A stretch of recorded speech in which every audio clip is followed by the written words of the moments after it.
Herraa hyvä, kiittäkää, iloiten ylistäkää.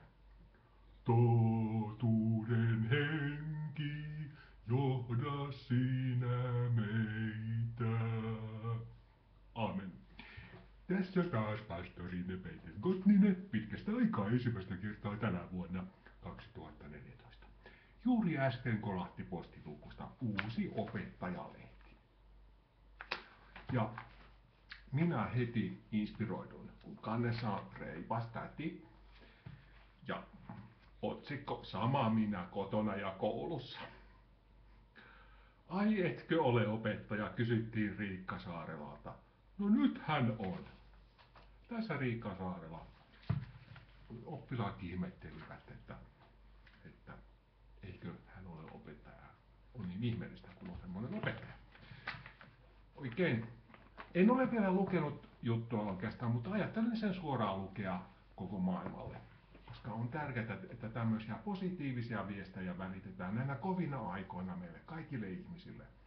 Ja opettajalehti on jälleen kerran hyvyyden eturintamassa, levittämässä, jakamassa välittämistä ja positiivista mieltä. No niin, minäpä nyt luen tämän jutun. Tässä on tämä juttukuva. Siinäkin on semmoista lennokasta menoa. On semmoinen pientaloalue siinä. Oululainen Riikka Saarela jäi kemian opintojensa jälkeen suurperheen äidiksi. Opettajaksi hän valmistui vasta 36-vuotiaana ilman alan työkokemusta. Niin. Kuvatekstissä sanotaan, että Saareloiden kotipihan trampoliini on talvellakin ahkerassa käytössä, jos lumi ei estä. En osaa murehtia liikaa etukäteen, mitä ikävää voisi sattua, Riikka Saarela sanoi. Niin, eikä sitä tarvitsekaan opetella. On hyvä elää hetkessä. Carpe diem. Tässä ja nyt. Tartu hetkeen. No niin, sitten varsinainen artikkeli alkaa. Pienet veljekset laskevat yläkerrassa patjalla vieraiden nenän eteen. Yläkerrasta patjalla vieraiden nenän eteen. Olen Veeti 6, huomauttaa pienempi, kun tulijat muistavat nimen väärin. Ai tässä heti semmoista hauskaa huumoriakin, että opettajalehden toimituksessakin voidaan muistaa asioita väärin. Se on tietysti inhimillistä, koska opettajakin on ihminen. Valtteri 9 on tuolla ylhäällä. Patjojen uusiokäytössä nauttii Oulun talvikankaalla myös pari ikätoveria. On tärkeää, että on ikätovereita myös. 11-vuotiaalla Vennalla on puolestaan ollut 2 ystävää yökylässä. Vanhin lapsi, 13-vuotias Vilma, hakee aamutakissa maitoa ja leipää. Eli hänellä ei ole ainakaan vilja- eikä maitoallergia. Ennen kuin alkaa kähertää muodikkaita hiuksia. Niin, jo nuorena. Tärkeää olla niin kuin muodissa kiinni, että pärjää tuolla maailmalla. No niin, normilauantai toteaa Riikka Saarela. Tää rentoa, chill out, yeah. 38. Ja piilottaa vieraiden kengät eteiskaapin ylähyllylle, ettei perheen noutajapentu Lilli jyrsi niitä. Niin olisi se ikävä, jos toimittajien kengät jyrsittäisiin. Voisi olla hankala päästä kotiin sitten niin kuin lämpimin jaloin. Toisaalta, jos on kylmät jalat, ulkona kävelee lumessa, jäässä, niin siihen kehittää verenkiertoa. Riikka on nauttinut kotihälinästä 13 vuotta. Maaseudulla syntynyt 4 tasapainoisen lapsen äiti. 4 tasapainoisen lapsen äiti. Varmasti onnellinen äiti. 4 tasapainoista lasta. Ei mitään epänormaalia. Ei mitään tasapainottomuutta, ei mitään omituisia ajatuksia, vaan tasapaino. Selkeys, rauha elämässä kaikille. Anteeksi luoja, että sotkee noin muihin asioihin ja mietteisiin. Jatkan lukemista. Jotkut ovatkin ihmetelleet, miksi hän, ei, anteeksi. Miksei hän ole tiuhemmin juossut kattaansa? Mitä? Katraansa perässä? Alkaa Peter Gottinellakin ikänäkö olla jo semmoista, että ei tässä nyt ihan kaikkea enää näin. Mutta on hyvä paljastaa heikot kohtansa. On vaikeaa sulkea itseensä kaikki ja kuvitella olevansa täydellinen. Luinkos minä tuon äskeisen lauseen? Jotkut ovatkin ihmetelleet, miksei hän ole tiukemmin juoksut katransa perässä kiipeilytelineissä. Riikan mielestä niin ei voi elää. No ei voi koko ajan katsella, että mitä siellä kiipeilytelineellä tapahtuu. Saattaa jopa olla, että jälkikasvu oppii varomaan tilanteita, joissa voi käydä köpelösti. Elämässä kaikissa tilanteissa pedagoginen ote. Se on ehdottoman tärkeää. Tämä on viisas äiti tämä Riikka. Esimerkiksi laskemalla portaita patjalla. Ai etkö ole opettaja? Oletko varma? Näin ihmetteli iäkäs mies kuorokonsertissa. Ahaa, se eivät olekaan oppilaat, jotka ihmettelit niin kuin tuossa insertissä ounastelin, vaan siis iäkäs mies, eli kaikista vastenmielisin ja ennakkoluuloisin ihmislaji. No niin. Mitä? Näin ihmetteli iäkäs mies kuorokonsertissa, kun sopraanosoololla laulanut Riikka kertoi, hän laulaa sopraanosoolojakin. On terveellistä laulaa, siksi hän esimerkiksi sanoo usein, että suomenruotsalaiset ovat terveempiä ja elävät pidempään ja terveemmin, kun harrastavat enemmän semmoista yhteisöllisyyttä, niin kuin kuorolaulu. On tärkeää olla yhteisöllinen, siitä tulee hyvä mieli. Näin ihmetteli iäkäs mies kuorokonsertissa, kun sopraanosoolon laulanut Riikka kertoi olemansa perheenäiti Kemistin paperilla. Kun nuorimmainen Veeti oli 3-vuotias, piti äidin miettiä työelämää. Minä mietin nyt työelämää. Miettiessään Riikka laihtui 10 kiloa. Minäpäs olenkin, tässäpä hyvä idea, koska minä olen ajatellut, että tässä pitäisi kyllä vähän niin kuin laihduttaa. Jos miettisin vielä enemmän kuin mitä jo normaalistikin mietin, niin se voisi olla tehokasta. Miettiessään Riikka laihtui 10 kiloa. Miettimistietti. Tämäpä oli. Kyllä opettajalehdestä aina saa uusia ideoita. Viihtyisän omakotitalon ja lasten harrastusrumpan ulkopuolella ei ollutkaan vielä mitään. Minä vaan, että minkä takia sitä harrastusrumpaa pitää harrastaa? Miksi sen edessä nostetaan kädet ylös? No niin, anteeksi, nyt minä sotken. Anteeksi Jeesus. Minulta meni ruokalysti. Ruokalysti. Huomasin, että en ole yli-ihminen. Itsekin olen tässä viime aikoina hieman ajatellut, että en ehkä sittenkään ole yli-ihminen. En ole ihan varma, mutta tilanne on mielenkiintoinen. Kerron sitten, jos paljastuu, että olenkin yli-ihminen, tai että sitten en ole yli-ihminen. Kiitos. Minulta meni ruokalysti. Huomasin, että en ole yli-ihminen. Ajattelin, ettei Oulusta löydy töitä Kemistille, joka ei ole päivääkään tehnyt alan töitä. Niin, nykyään se on vaikea aina löytää sitä niin kuin semmoista itselle sopivinta työpaikkaa. Aikoinaan kemian tutkijalinjalla opiskellut Riikka oli halunnut saada maisterin paperit ennen kotiäitiyttä. Hän valmistui Vilman ollessa vuoden ikäinen. Gradun hän viimeisteli pyllyä pestessä. Tämähän on oikein hauska ihminen tämä Riikka saada, että kun pyllyä pestään, niin viimeistellään gradua. Pyyhkikö hän siis varmasti nyt hän viittaa niin kuin lapsen pyllyyn.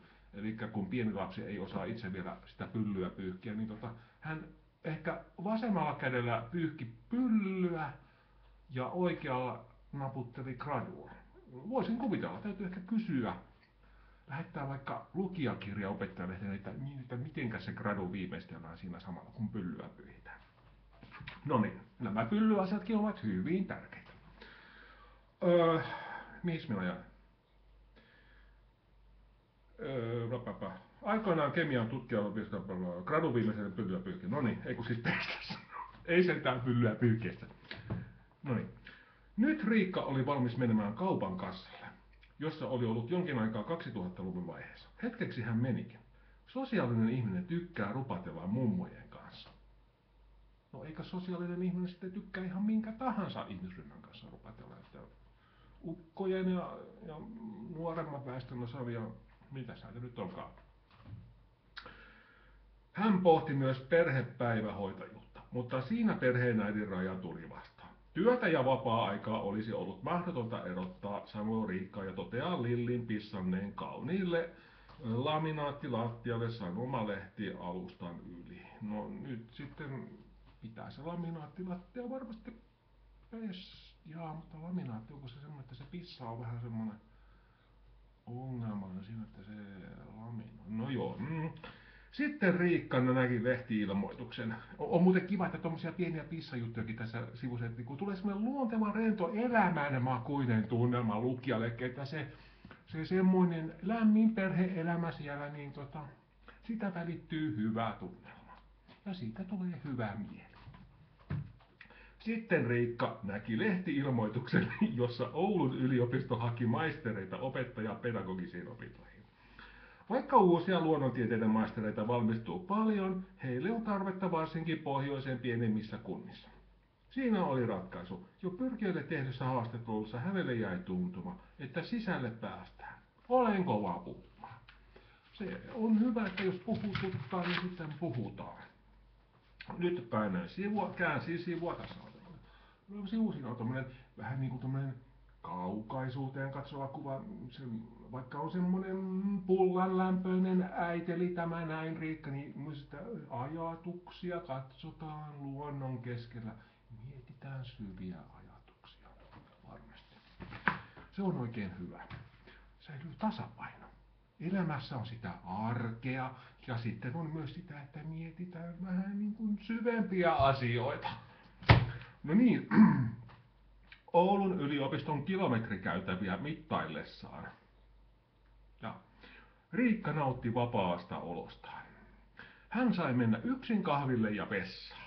Olla olemassa vain itselleen. Se on mukavaa.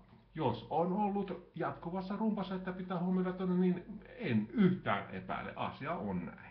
Ja itsekin kyllä pidän suuresti siitä, arvostan sitä, että saan olla yksin vessassa.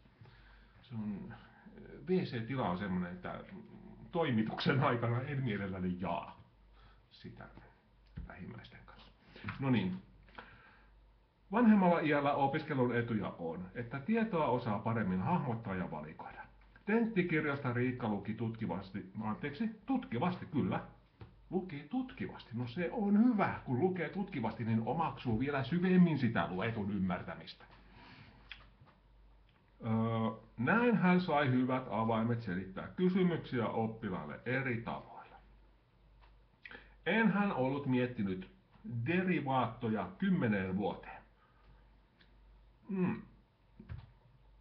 Derivaattoja.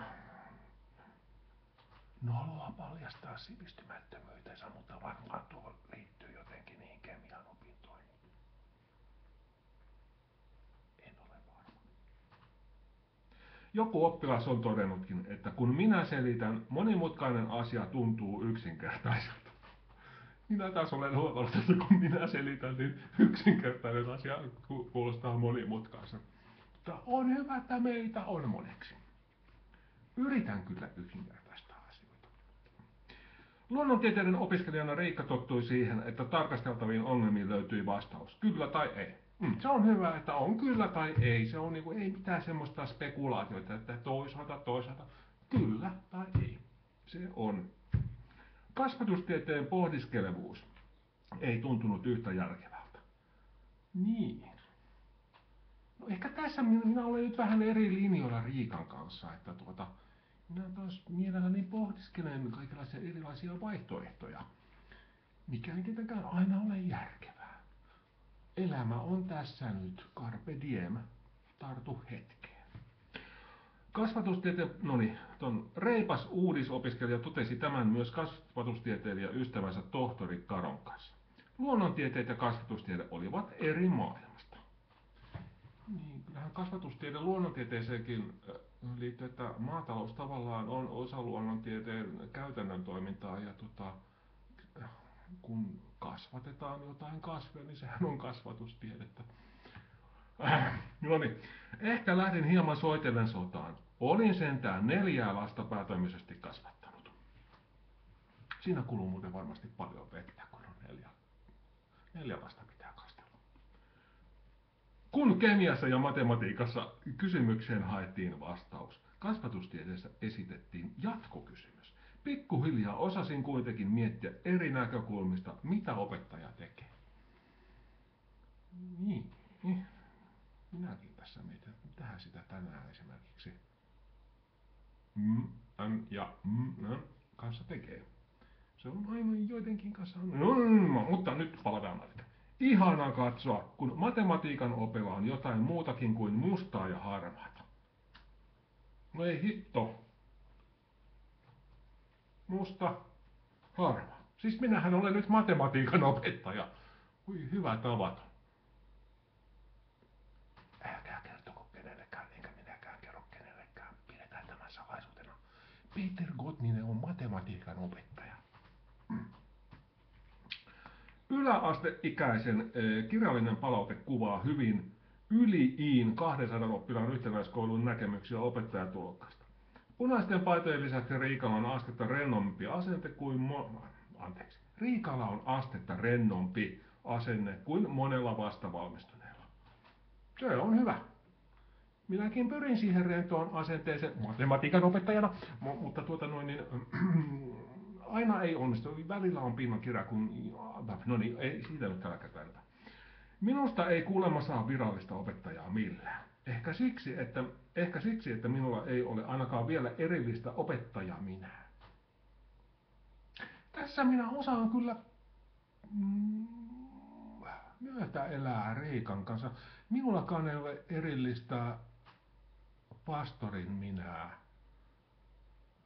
Minä aika pitkälle vaikka toisaalta kyllä on niin kuin se työ minä, mutta pyrin olemaan semmoinen aito ihminen.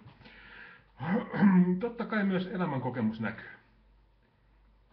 Itse sanoisin, että 38-vuotiaalla ihmisellä ei ole vielä minkäänlaista elämänkokemusta. Puhukaa sitten, kun tulette minun ikääni. Riikka on tällä hetkellä Yli-Iissä 50 kilometrin päässä Oulusta matemaattisten aineiden lehtorina.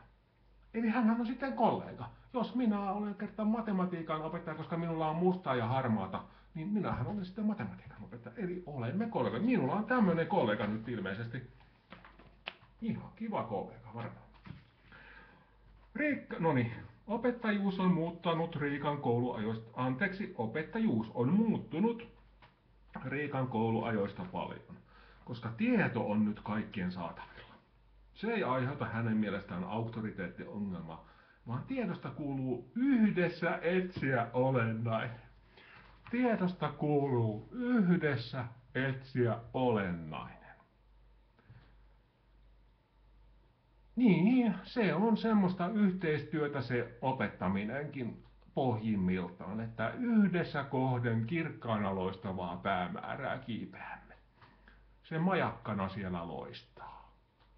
Tietämättömyyden poistaa.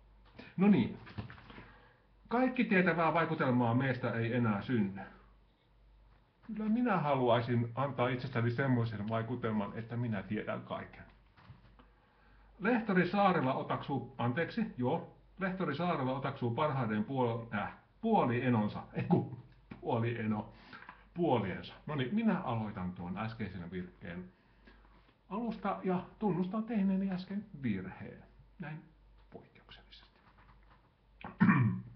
Lehtori Saarela otaksuu parhaiden puoliensa olevan kannustaminen ja myönteinen elämän asenne. Kannustaminen ja myönteinen elämän asenne. Ne on niin tärkeitä, että niinku tsemppaa sitä pientä ihmistä siellä koulussa tai seurakunnassa, niin kuin minä tässä pastorin toimessa joudun tekemään, saan tehdä. Ja myönteinen elämän asenne, kyllä vaikka olisi kuinka vaikeaa, niin kyllä se valo siellä jossain loistaa. Taisin äsken mainitakin tästä. Nyt en muista. No niin.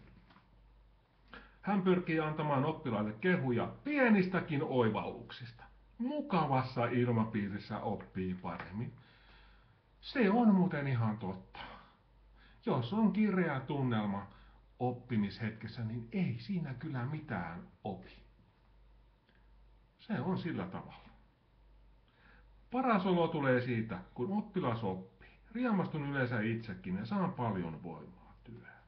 Kyllä, minä voin todistaa, että tuo on varmasti ihan yleispätevä kokemus sekä meidän matematiikan opettajilla, jotka toimivat myös pastoreina, että varmasti kaikilla opetus ja onhan se pastoriuskin opettamista. Opetetaan Herran sanaa seurakunnan lampaille.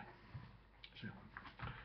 Pojat juoksevat raikkaaseen pikkupakkaseen trampoliinille. Palaavat sitten hakemaan pipot päähän. Eli he itse oivaltavat, että siellä on kylmä siellä ulkona, niin he itse hakevat pipot kotoa. Tämä kertoo, että näitä lapsia on rakastettu ja heitä on viisaudella kasvatettu. Eli he kasvattavat itseään, he tajuavat oman parhaansa, että kun on kylmä, niin silloin on hyvä hakea kotoa pipo. Sitten ei ole kylmä, kun pipo on päässä. Sitten voi hyppiä taas trampoliinilla reippaasti ja iloita elämästä, elämän lahjasta ja tarttua hetkeen tässä ja nyt carpe diem. Joku ottaa takinkin. Oho. No on se hyvä kyllä, vaikka aika leuto talvi ollut, niin takki on varmasti kyllä hyvä olla ulkona, joo. Lillikoira yrittää muistaa sisäsiisteyden, mutta pääsee Riikan syliin heti halutessaan. Eli sitten kun lillikoira ei muista sisäsiisteyttä, niin sitten hän hyppää Riikan syliin ja sitten saa olla sisäsiistitön. Mietin vaan, että minkälaiset pesulalaskut Riikalla on, koska eihän kotikonstilla, jos nyt jatkuvasti tehdään, no en tiedä, kaikkea ei voi tietää, ja kaikkea ei tule lehtijutussakaan paljastaa, pitää koittaa pitää semmoinen pieni arvoituksellisuus, se on hyvä journalistiikka. Ja siitä taas kiitos opettajalle. Riikka korostaa, että kotiin jääminen oli taannoin paras ratkaisu heidän perheelle. Hän ymmärtää myös niitä, jotka eivät viihdy kotiäitinä. Riikka itse kokee olemansa etuoikeutettu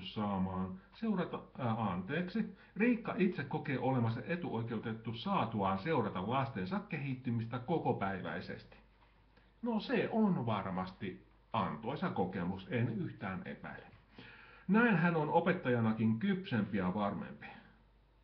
No, tuosta nyt en taas mene ihan takuuseen, koska en osaa nähdä näiden kokemusten yhteyttä, koska koulussa harvemmin on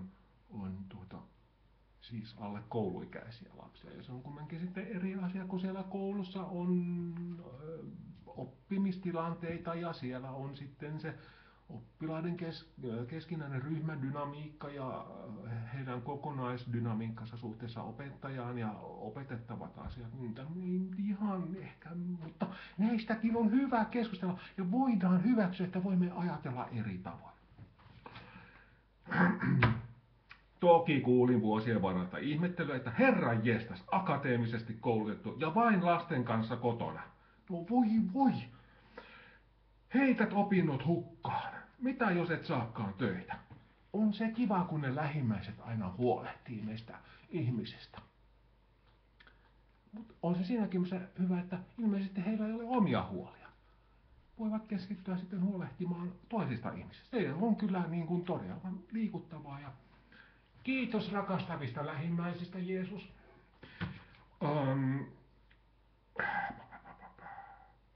Itse ajattelin, että tämä on nyt tämä pätkä elämää. Viisaasti ajateltu.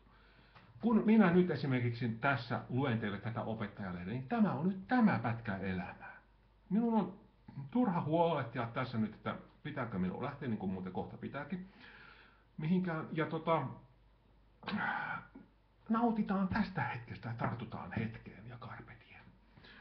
Asiat järjestyvät kyllä jotenkin. Työssä käyminen on saanut kotona viihtyvän Riikan nauttimaan koti-illoista entistä enemmän. Kyllä, se on varmasti se, että niin kun näkee asioiden eri puolet ja kun vastakohtaisuudet ja näin, niin osaa nauttia myös erilaisista asioista, kun on erilaisten asioiden kanssa tekemisissä. Se on ihan niin kuin selvä asia ja se hienosti taas tuodaan esille tässä opettajalehdessä. Työssä käyminen on saanut kotona no niin, tämän. Kylille huvittaa lähteä vielä vähemmän kuin aikaisemmin. No niin, en ole oikeastaan ollut pitkään aikaa kiinnostunut kylille lähtemisestä, kun tässä on olla itseni seurassa kylässä.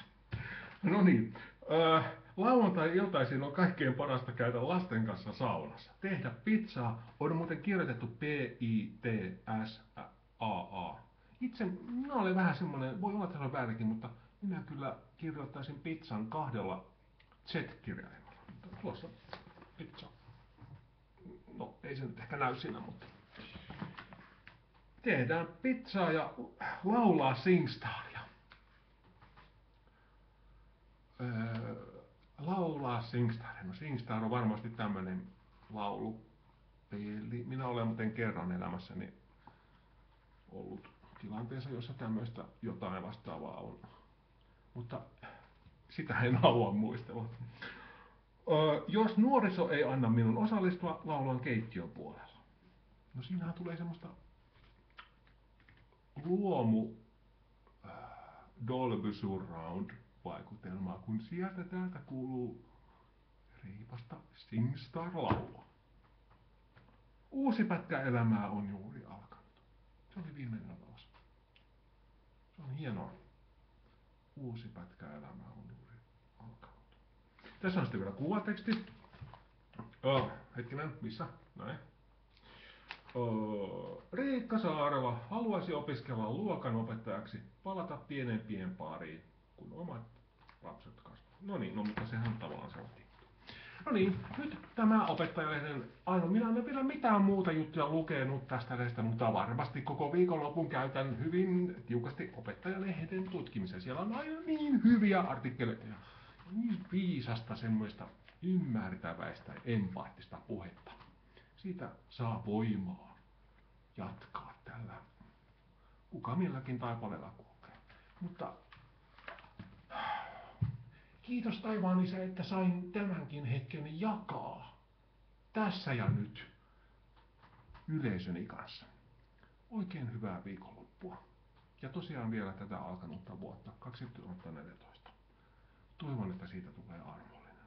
Kiitos. No niin, lopeta talvennus.